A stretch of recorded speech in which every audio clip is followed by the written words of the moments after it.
तेरी खाट में सुन बाबा उस घर पे जाएंगे। तेरी खाट में सुन बाबा उस घर पे जाएंगे।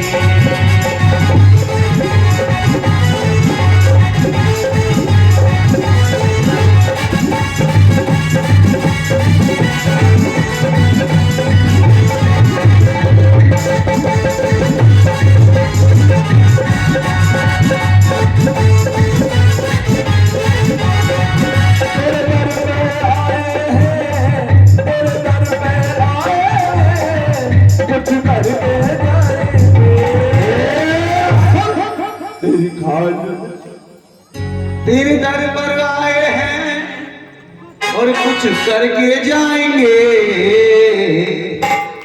और सुन पुष्पंदर के मामा तो ये डस के जाएंगे।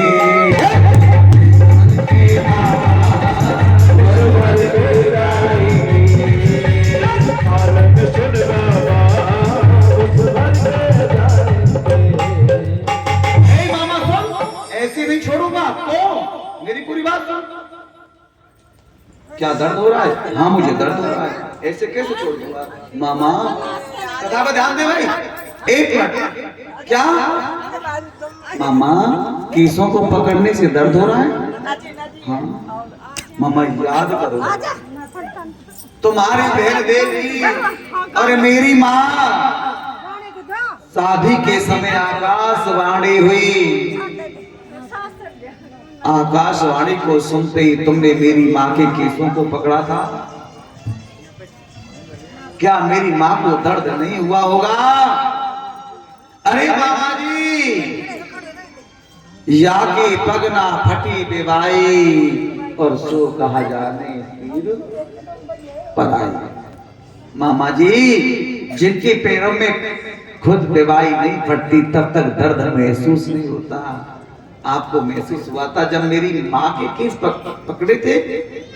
आज कैसे महसूस हो रहा है? याद रखना जो बात सामने वाले को दुख दे वो बात कभी मत बोलो। वो हमको भी तो कष्ट दे सकती है।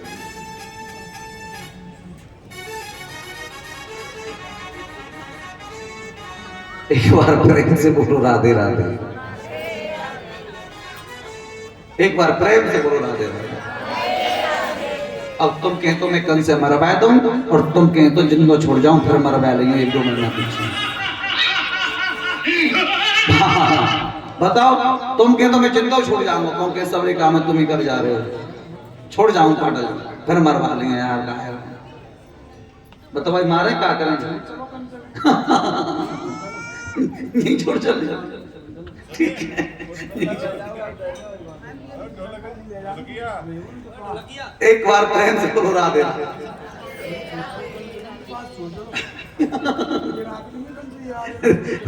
राधे। प्रेम से बोलो राधे राधे।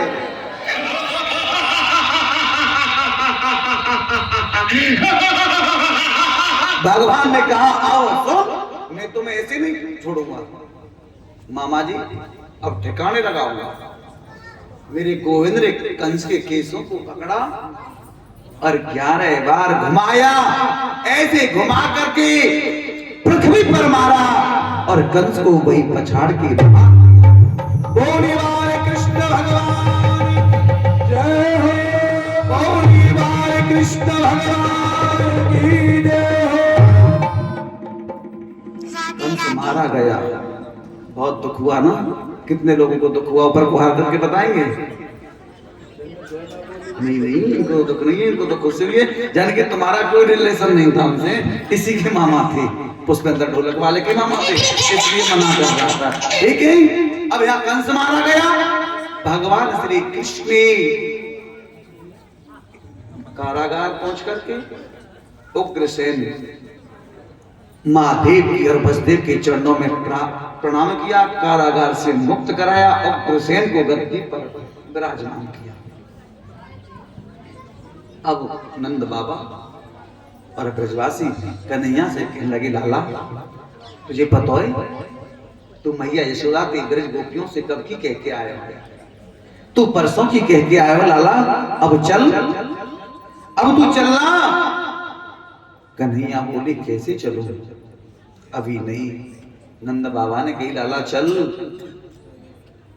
कन्हैया ने मना कर दिया, बाबा मैं अभी नहीं चल पाऊंगा। सोचो कि बाबा के दिल पर, बाबा के मन में क्या बीती होगी, क्या बीती होगी।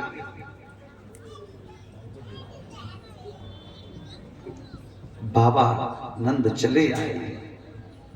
इधर देवकी वसुदेव जी को कारागार से मुक्त करा करके लाए। देवकी और वसुदेव ने भगवान कृष्ण को सांदीपन गुरु जी के यहाँ विद्या ग्रहण करने के लिए भेज दिया। रास्ते में चलते चलते सुदामा से मित्रता हुई। सुदामा जी को श्राप लग गया। कथा बड़ी सुंदर है, कल लाएगी। उसके बाद में गुरुदेव को वचन दिए कि गुरुदेव अगर सुदामा को ज्यादा गरीबी आए तो मेरी द्वारकापुरी में आ जाएगा, उसी वक्त सुदामा की गरीबी दूर हो जाएगी। और विद्या ग्रहण करके आए राजन। लेकिन जिस दिन से कन्हैया गुरुदेव के यहां से विद्या ग्रहण पढ़ करके आए, पढ़ के आए हैं, उस दिन से मथुरा में मेरे कन्हैया का मन नहीं लगता है। कन्हैया का मन नहीं लगता। अपने कक्ष में बिल्कुल शांत बैठे रहते हैं, आंखों में आंसू भी आते रहते हैं। देव की वसुदेव जी से कहने लगी, सुनो जी एक बात बोलूं, जिस दिन से हमारो लाला वृंदावन से गोकुल से आयो है ना, मैंने कान्हा के मुंह पे कबो हंसी ना देखी। ये बिल्कुल उदास रे, या को मन ना लगे, ई ना कहते बोले, कहा बात है। वसुदेव जी बोले, सुनो, जो बात बेटा अपनी माँ को बता देता है वो पिता को कभी नहीं शेयर करता, और जो मित्र को बता देता है। लेकिन सुनो, मुझे तो बिल्कुल, लेकिन देवकी बोली, सुनो ना, मैं इनका स्वभाव कैसे समझूं? इनके स्वभाव से परिचित तो है मैया यशोदा हैं, मैं कैसे समझूं? क्या कर। एक दिन भगवान कृष्ण अपने कक्ष में बैठे थे। देव की मां कन्हैया के लिए भोजन लेके जाती है। जैसे खिड़की से देखा तो कन्हैया बहुत जोर जोर से रो रहे हैं, आंसुओं की धारा बह रही है। क्यों रो रही है? परिचित ने पूछा, क्यों रो रहे हैं कन्हैया? किस लिए रो रहे हैं? कि कन्हैया को याद आ रही है ब्रज मंडल की, ब्रज भूमि की, मैया यशोदा की, ब्रज गोपी की, अपने ब्रजवासिन की याद कर करके रो रहे हैं।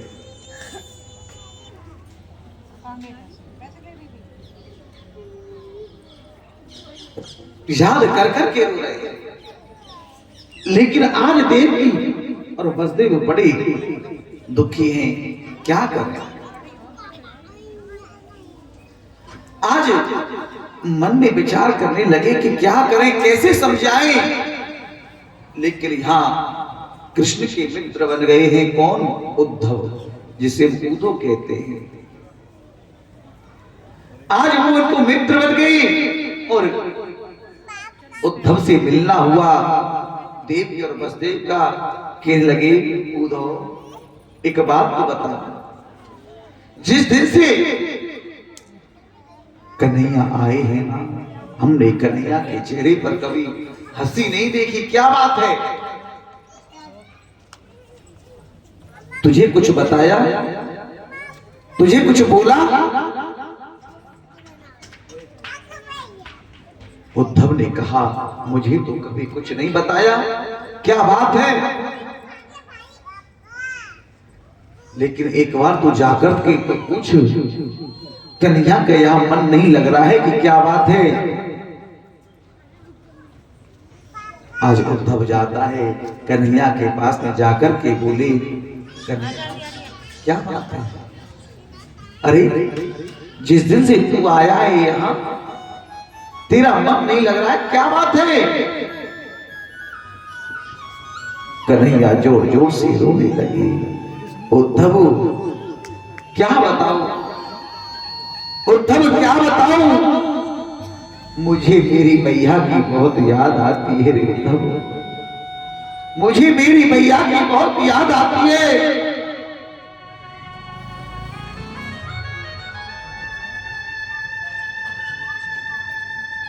मुझे मेरे ब्रजवासियों की बहुत याद आती है।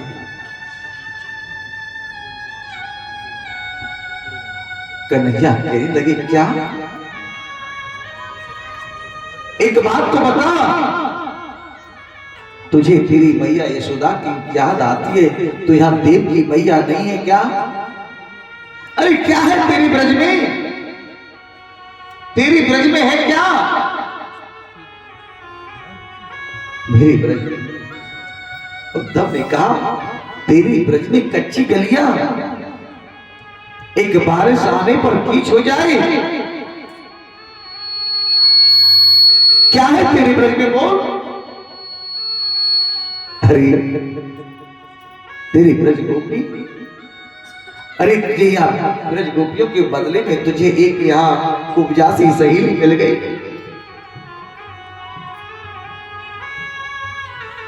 उद्धव तू क्या कहता है? तू माकर मिश्री खाता था ना? अरे यहां क्या कमी है? यहां मेवा, काजू, किशमिश, बादाम ये व्यंजन तेरे लिए खाने के लिए है, लेकिन तुझे फिर भी तेरी ब्रज की याद आती है।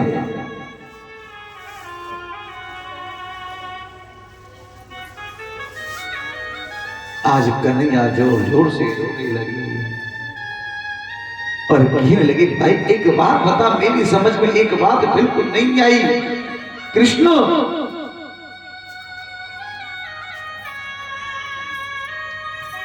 जो तू इतना ब्रज को याद करता है,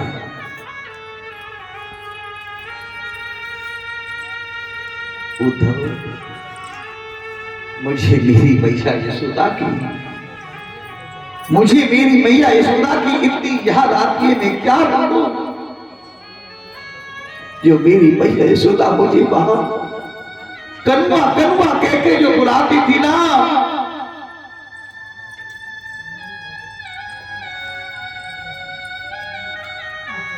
मुझे कनुआ कनुआ कह करके बुलाया करती थी। जो नंद बाबा मुझे उंगली पकड़ के चलाते थे जब मैं थक जाता था, तो वही नंद बाबा मुझे अपने कंधा पर बैठा लिया करते थे।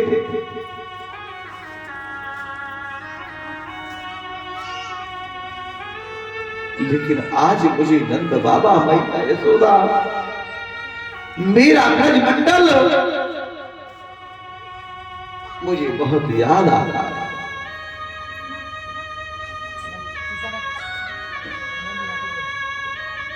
उद्धव ने कहा अच्छा,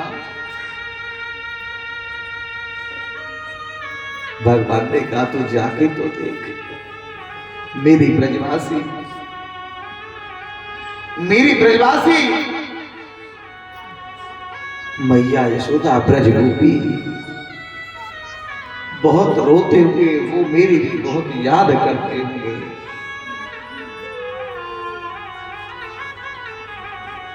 उद्धव ने कही अच्छा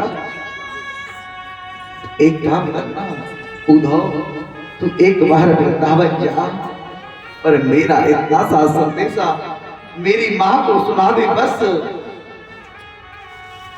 मेरी मां को सुना दे, ये मेरा संदेशा। उद्धव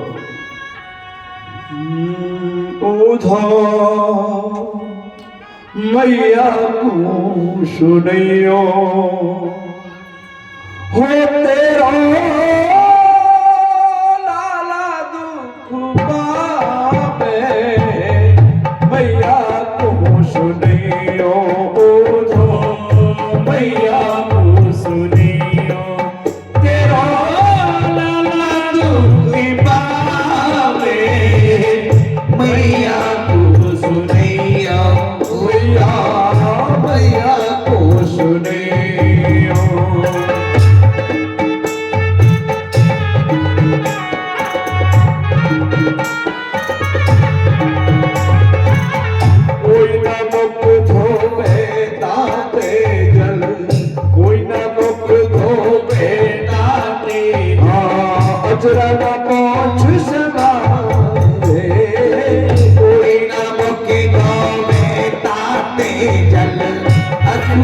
पहुंच सिखावे कोई न मुख धोवे ताते जल अजरा न पहुंच सवारे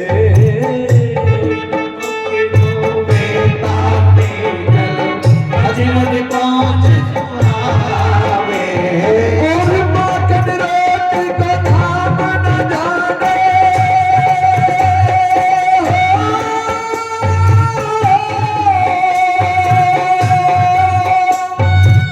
माखन रोटी को धाम न जाने कटुआ के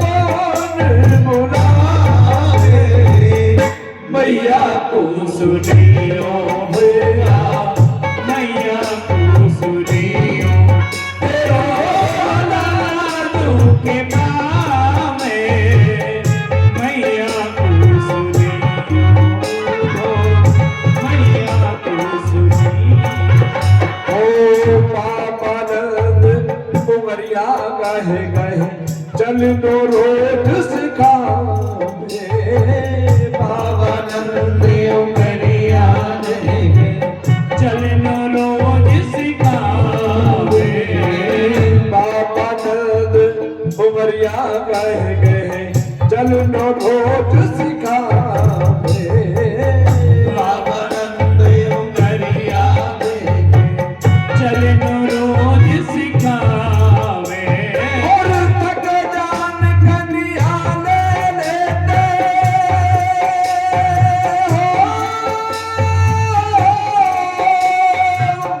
थक जान कन्या ले लेते धूल पाँच को ही ऐसे लगावे मैया को सुनियो रे भैया मैया को सुनियो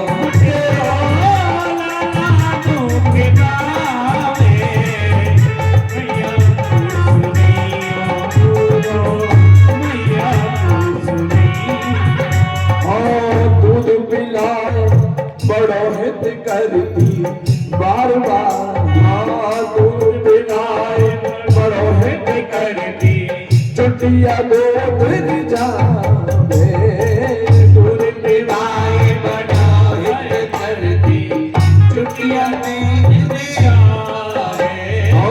दूध पिलाए बड़ो हित करती चुटिया दूध जावे दूध पिलाए बड़ो हित करती चुटिया दूध जावे और एक बाल जो गिर जाए मेरा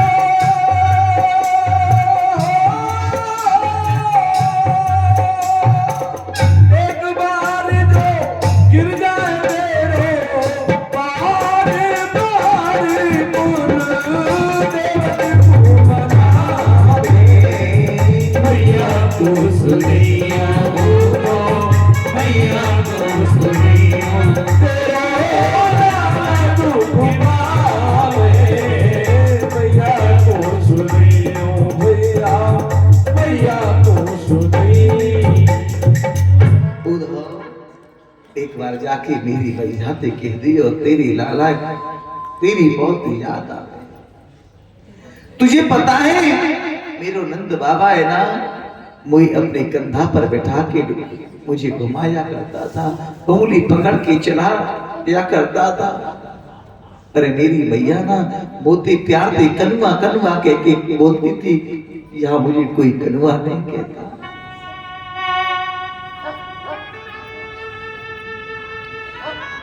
उधर तुझे पता है जब मैया मुझे दूध पिलाती थी ना तो मेरी भैया मुझे कहा करती थी लाला तू देख जब तू दूध पीवेगो तो तेरी चोटी कितनी बड़ी है जाके।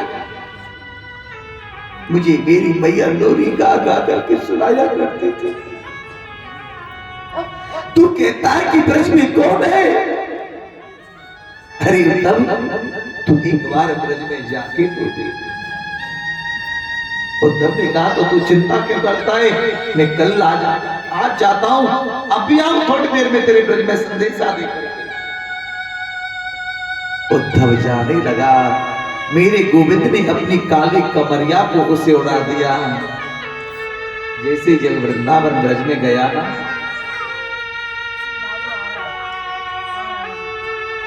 महाराज गोपी वही खड़ी है, यहां मेरे गोविंद छोड़ करके गए थे। अब कथा पर जरा ध्यान दे के चलना, जहां से कथा बहुत सुंदर भाव और मोड़ बदल रही है।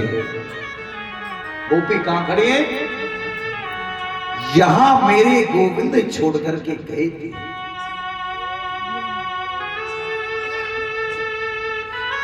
गोपियों के उद्धव को दूर से देखा तो लगा, चर्चा करने लगी, देखा ना आ गए ना कन्हैया, हमको पता था कि ये हमारे बगैर नहीं रह पाएंगे।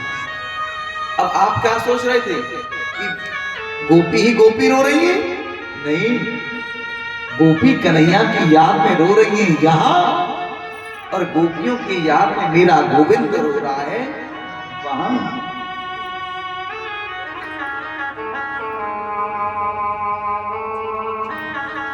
उद्धव को देखा, गोपियों ने कहा ना आ गए ना कन्हैया, हाँ हमने कहा था कि हमारे बगैर नहीं रह सकते।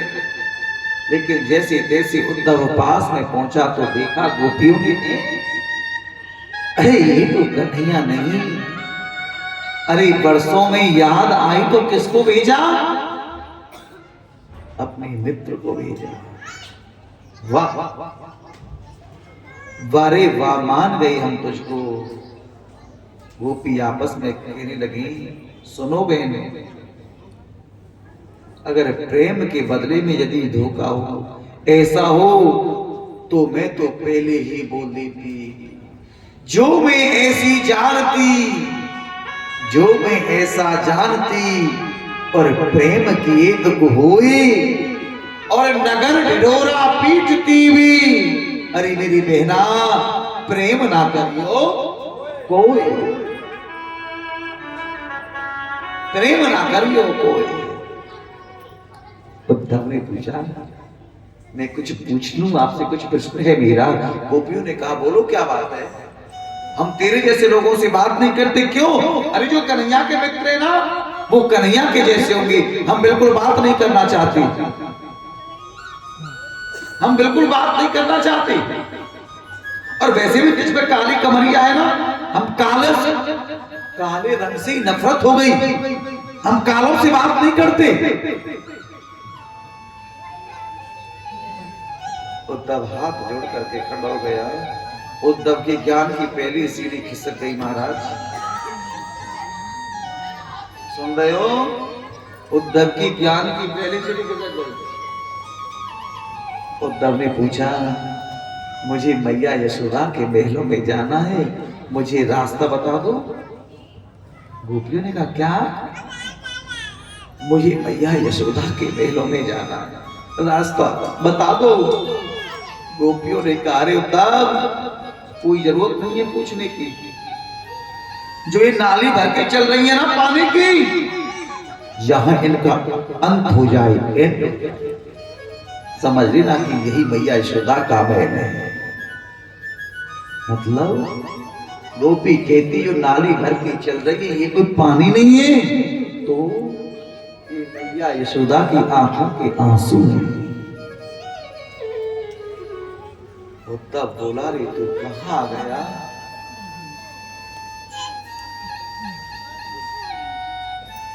तब पहुंच गया मैया यशोदा के द्वार पर, आवाज लगाई, मैया यशोदा।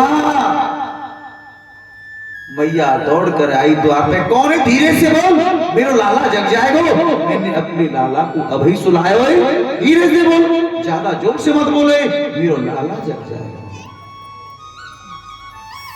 वारे वाह, क्या बात है। उद्धव की ज्ञान की दूसरी की सीढ़ी खिसक गई।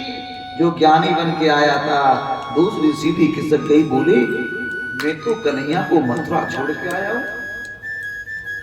और मैया कह रही है मेरे लाला अभी सुलायो, मेरा लाला जग जाएगा। वारे, ब्रज में हल्ला मच गया कि कन्हैया का कोई मित्र आया है संदेशा लेकर। जैसी पापी को पाती बोलते हैं, चिट्ठी हो गई, क्या क्या बोलते हैं, एक पाती। पाती को लेकर के गोपियां आ गई और जैसे गोपियों ने उसके छीना तो टुकड़े टुकड़े हो गए। किसी गोपी ने अपने माथे से लगाया पाती को, चिट्ठी को, किसी ने चूमा, किसी ने हृदय से लगाया, किसी ने गले से लगाया। और तब कह रहे क्या कर रही हो, ये पाती है, चिट्ठी है, ये चूमने के गले से और हृदय से लगाने की चीज नहीं है, तो ये पढ़ने की चीज है। गोपी बोली रे तू पागल क्या समझेगा, अरे ये मेरे गोविंद ने लिख के भेजा है, ये जो हाथ गोविंद के हाथ से निकल के आया है, हाथ के द्वारा आया है, गोविंद का हाथ लग के आया है, तो इसे हृदय से नहीं लगाना, इसको ना छूना, इसको अपने कंठ से ना लगाएं। उद्धव की तीसरी ज्ञान की सीधी किस्म गई। क्या बात है, चलता हुआ उद्धव बोला सुनो गोपी, एक बात बताओ, तुम कृष्ण की बगैर क्यों नहीं रहती? क्या बात है, तुम्हारा मन क्यों नहीं लग रहा? तुम्हारा मन क्यों नहीं लग रहा? गोपी बोली एक बात बताओ, एक बात बताओ हमको। उद्धव बोले क्या? कि गोपियों ने कहा कि मन कितने होते हैं? कितने मन होते हैं साहब, बोलो ना, अरे बोलो, मन कितने होते हैं? लक्ष्मी बिहार वालों, कितने मन होते हैं? 2। कितने मन होते हैं कमलेश? सच्ची देख ले, गड़बड़ बोल रही है तो यहाँ एक का कमा हो, तेरे एक होता है पता ना, हमारे 2। अब बोल कितने होए हैं? एक ही है, ये भी तो गड़बड़ चल लो कि लक्ष्मी बिहार में एक मन है, 2 होते तो बात बनती, एक है। उद्धव ने कहा मन एक होता है, गोपियों ने कहा एक। अब अभी तुम क्या बोल रहे थे, बच्चों, मन को बच्चों में लगाओ, पतियों में लगाओ।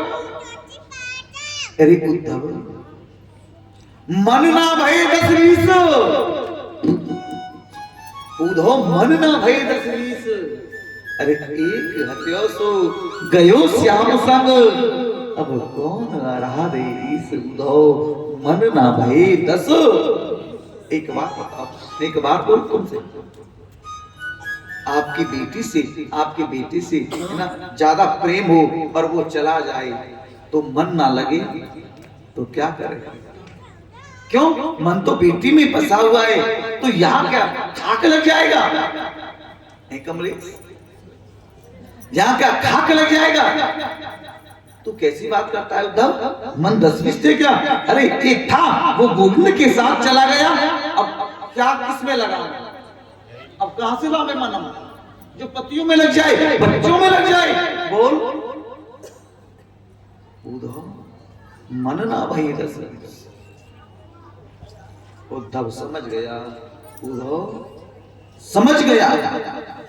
गोपी कहने लगी उद्धव, कृष्ण तन कृष्ण मन और कृष्ण है हमारा धन। कृष्ण तन कृष्ण मन कृष्ण है हमारा धन, और 8 याम ऊदो हमें कृष्ण सो ही काम है, और 8 याम ऊदो हमें कृष्ण सो ही काम है। जो भी कुछ है हमारा कृष्ण है, तन भी, मन भी, धन भी। बोला रे वारे वाह, तू तो बहुत गलत आ गया, तू तो बहुत बड़ा ज्ञानी बन के आया था, तो क्या समझेगा उद्धव? ये प्रेम की नगरी है। अब बताओ हम कहां मन लगाएं? उद्धव, तू क्या सोचता है कि हम कृष्ण से मिल नहीं सकते? हम चाहे तो कृष्ण से दिन में 25 बार मिल लें, लेकिन उद्धव हम वो काम कदाचित नहीं करते जिस काम को करने से हमारे कृष्ण का मन दुखी हो जाए। दूरी नहीं है, लेकिन नहीं, उद्धव के ज्ञान पर पुट लग गया साहब।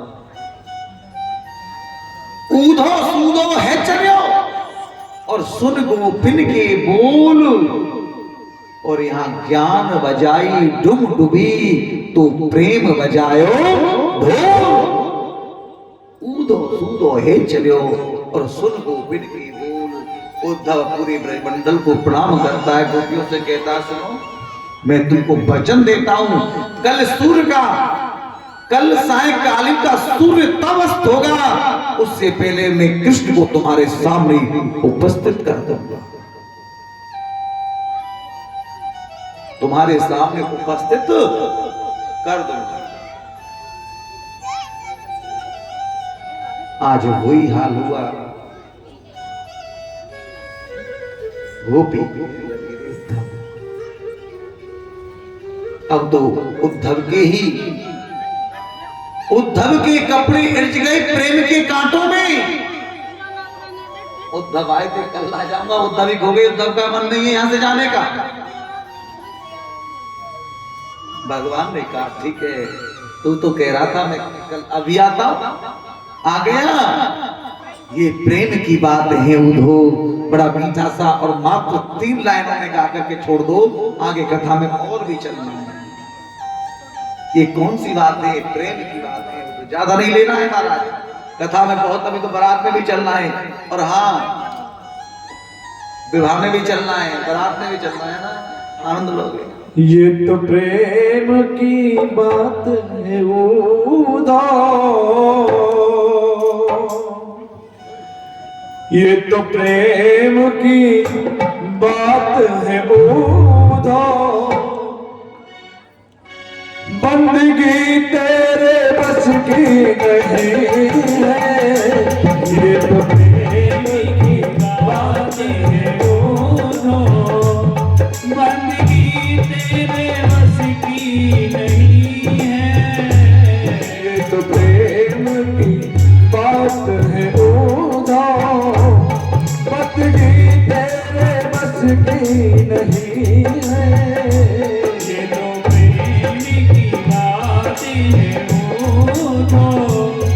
बंदगी तेरे बस की नहीं है।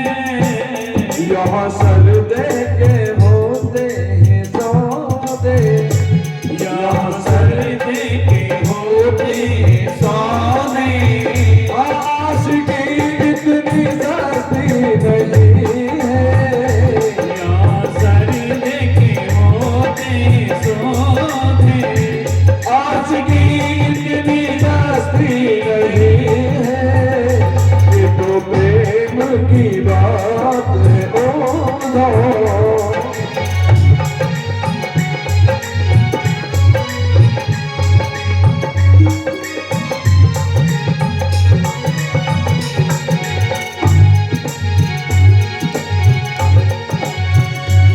प्रेम वालों ने कब वक्त पूछा, उनकी पूजा में सुन ले उद्धव, प्रेम वालों ने कब वक्त पूछा, उनकी पूजा में सुन ले उद्धव, यहाँ दम दम पे होती है पूजा, यहाँ दम दम में होती है पूजा, सिर झुकाने की फुर्सत नहीं है, ये तो प्रेम की बात है उद्धव, वो बंदगी तेरे बस की नहीं है, यहाँ सर दे के होते हैं सौदे, आज की इतनी सस्ती नहीं है, ये तो प्रेम की बात है उद्धव,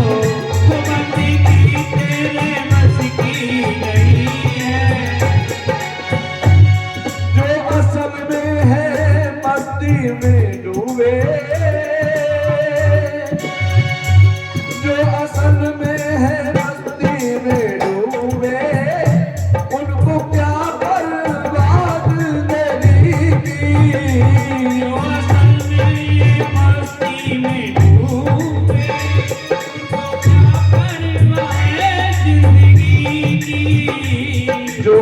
उतरती है चढ़ती है बासी, जो उतरती है चढ़ती है बासी, वो हकीकत में बासी नहीं है, ये तो प्रेम की बात है।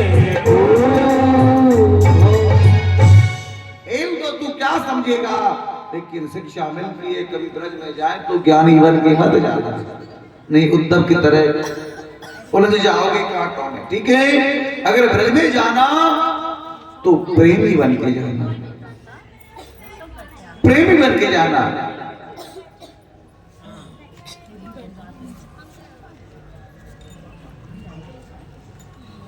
ब्रज में प्रेम है। आज उद्धव का ज्ञान यहाँ चूर चूर हो गया ब्रज गोपियों के प्रेम के सामने। अब मैं तुमको लेके चलता हूं बड़ी सुंदर कथा में महाराज। कंस की पत्नी रोती हुई जाती है और उनका नाम है अस्थिर प्राप्ति। राजन जरासंध से जाकर के उन्होंने शिकायत की। जरासंध ने 23 अक्षरी सेना लेकर के भगवान पर आक्रमण किया, मथुरा पर चढ़ाई की। श्री सुखदेव जी वर्णन करते हैं, राजन 17 बार मेरे गोविंद ने जरासंध को हरा दिया। 18वीं बार में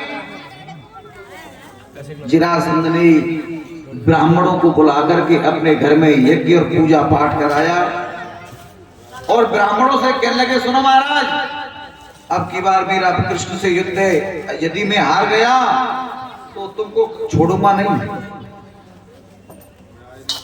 सबको मार दूंगा, और यदि मैं जीत गया तो तुमको इतना धनाढ़ बना दूंगा, इतना माल दूंगा कि तुमको कभी दूसरे के यहाँ पूजा पाठ करने के लिए नहीं जाना पड़ेगा। यही सूचना मेरे गोविंद के पास पहुंची। गोविंद ने कहा बलराम से, भैया तो चक्कर पड़ गया, अगर हम जीतते हैं तो ब्राह्मण मारे जाएंगे और हारते हैं तो कन्हैया। बलराम बोले, भैया तो बहुत बुरी बात है, क्या करें? कन्हैया बोले, तो एक काम ना करें, मान की आने दे, रण छोड़ के भाग चलेंगे। बलराम बोले, बहुत अच्छी बात बताई, बदनामी है जाएगी, कुल में दाग लग जाएगो, भागू तो है? कैसे भागू, कुल को दाग लग जाएगो। कन्हैया बोले, कहा बात है, एक नाम और धड़ जागो, मारो एक नाम और पड़ जागो। मन क्या? मन देख, अम्मा कंचूर तो थी और चीर चोर भी थे, यार एक नाम और धड़ जागो। बन कहा, बन के रण छोड़ और धड़ जाएगा। बोलिए रण छोड़ भगवान की जय हो। आज ब्राह्मणों के लिए मेरे भगवान रण छोड़ के भी चले गए। राजन जब रण छोड़ के चले गए, अब जैसे जरासंध ने अपनी सेना लेकर के मथुरा पर आक्रमण कर दिया, भगवान रण छोड़कर के भाग गए। उसके बाद में राजन उन 11,000 पंडितों को दक्षिणा देकर के बहुत खुश किया है उन्होंने। उसके बाद में भगवान पर्वत पर चढ़ी गई और जरासंध ने आग लगा दी और चारों ओर प्रभु ने छलांग लगा दी और समुद्र के किनारे चले गए। देवताओं के प्रधान है शिल्पी विश्वकर्मा। शिल्पी विश्वकर्मा ने रात भर में जल के अंदर द्वारकापुरी में निर्माण कर दिया।